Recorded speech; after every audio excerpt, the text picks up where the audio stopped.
대통령한테 충성하면 총장 자리가 2개, 3개로 늘어납니까? 국민의 편에 서면 있던 총장 자리가 사라집니까? 도대체 검찰이 대통령과 거래를 해서 얻는 게 무엇이 있습니까? 제가 보기에 후보자도 총장이 되려고 결국 윤석열 대통령에게 김건희 여사 사건 잘 처리하겠다, 재병 사건 잘 처리해야겠다고 충성을 맹세했다고 저는 확신합니다. 후보자는 대통령께 충성을 맹세하셨습니까? 그건 너무 좀 모욕적인 질문이신 것 같습니다. 전혀 그런 사실 없습니다. 지금 수사팀에 있는 검사들은 대부분 10년 차 이하의 젊은 검사들입니다. 위원님도 평검사들이 얼마나 사명감과 정의감이 높은지 잘 아시지 않습니까? 지금 제가 묻는 것은 고검장이 되고자 하는, 총장이 되고자 하는 검찰 지휘부, 검사장들, 차장검사 레벨들에 대해서 묻고 있는 거 아닙니까? 저를 비롯한 검찰 구성원 모두가 정성과 노력을 다하여 각자의 본분에 충실하면 그 노력의 결실을 맺어 국민의 신뢰와 지지를 얻을 수 있을 것이라고 믿습니다. 검찰은 국민과 대통령의 뜻이 서로 다를 때 누구 편에 서야 됩니까? 어느 편도 아니고 항상 법과 원칙에 따라서 해야 된다고 생각합니다. 여론이나 이런 거에 흔들리거나 아니면 어떠한 외압에 흔들리는 것도 아니고 오로지 증거와 법리에 따라서 판단을 해야 된다고 생각합니다. 지금 검찰은 제가 볼 때 국민의 편에 서지 않고 대통령의 선에 펴 있다, 이렇게 판단합니다. 검찰에서 특수부 검사는 나의 명예를 위해서, 나의 명성을 위해서 내가 착수한 사건은 반드시 성공해야 된다. 또 내가 다른 특수검사에 비해서 더 센 사람, 더 높은 사람을 구속했다, 이런 근성이 있다고 합니다. 그리고 이런 근성은 자신의 공명심을 채우기 위해서 수사를 활용한 측면이 있기 때문에 제가 볼 때는 반헌법적이고 반인권적이고 또 법치주의에 반하는 폐악이라고 생각합니다. 이런 폐악이 이제 극명하게 드러나는 게 표적수사입니다. 표적수사는 검찰이 표적을 찍으면 패가망신이 나게 되기 때문에 이 표적수사는 법치주의의 탈을 쓴 깡패짓이다, 이렇게 생각합니다. 표적수사는 불법이다. 여기에 대해서 후보자는 동의하십니까? 검찰에서 어떠한 사건을 수사할 때 표적을 적어놓지는 않고 항상 증거가 가리키는 방향을 따라서 수사를 하는 것입니다. 표적수사는 존재하지 않는다, 이런 입장이네요. 그렇습니다. 윤석열 정권의 검찰은 이재명 대표를 구속하기 위해서 경찰이 불송치 결정했던 성남FC 사건을 다시 살려서 성남지청이 중앙지검으로 이송을 합니다. 그리고 대장동 사건에서 1차 수사팀이 유동규 단독 범행이라고 결론냈던 것을 정권이 바뀌면서 수사팀을 재편해가지고 전면 재수사를 합니다. 대장동 일당의 수사 협조를 겁박하기 위해서 위례 사건을 수사합니다. 이 세 사건을 합쳐서 덩치를 키워가지고 이재명 대표를 구속영장 청구했습니다. 다행히 국회가 체포동의안을 부결했죠.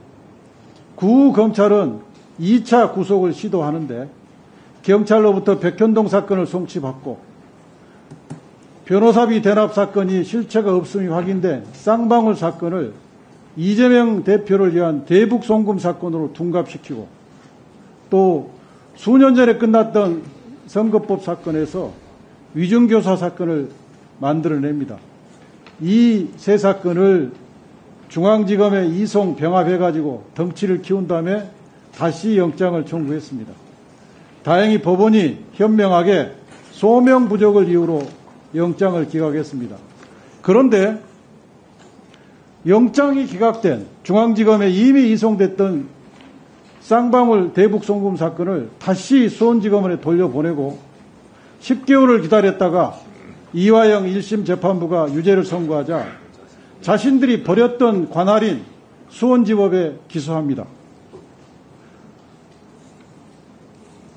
검찰은 유동규, 이화영을 이재명 대표를 잡기 위한 숙주로 삼았는데 유동규는 협조를 했지만 이화영은 굴복하지 않았습니다.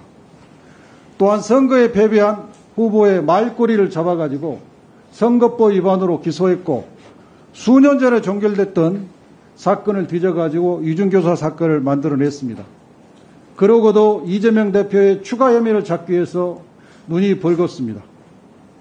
검찰의 이재명 대표를 향한 이 지옥의 야차 같은 집요한 수사, 이건 결국 표적 수사다. 저는 이렇게 생각하는데 동의하십니까? 저는 동의하지 않습니다. 검찰이 국민을 버리고 대통령에게 충성해서 얻은 것이 도대체 무엇입니까?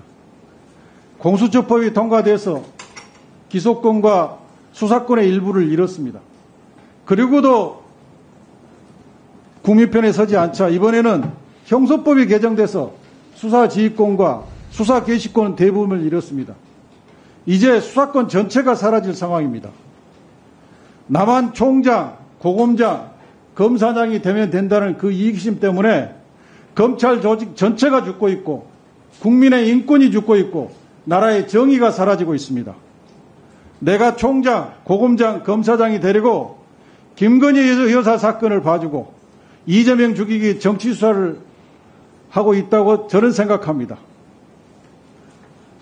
도대체 대통령한테 충성하면 총장 자리가 2개, 3개로 늘어납니까? 국민의 편에 서면 있던 총장 자리가 사라집니까? 도대체 검찰이 대통령과 거래를 해서 얻는 게 무엇이 있습니까? 제가 보기에 후보자도 총장이 되려고 결국 윤석열 대통령에게 김건희 여사 사건 잘 처리하겠다, 최병상 사건 잘 처리해야겠다고 충성을 맹세했다고 저는 확신합니다. 후보자께 묻습니다. 후보자는 대통령께 충성을 맹세하셨습니까? 위원장님, 그건 너무 좀 모욕적인 질문이신 것 같습니다. 전혀 그런 사실 없습니다. 전혀 그런 사실 없습니까? 예.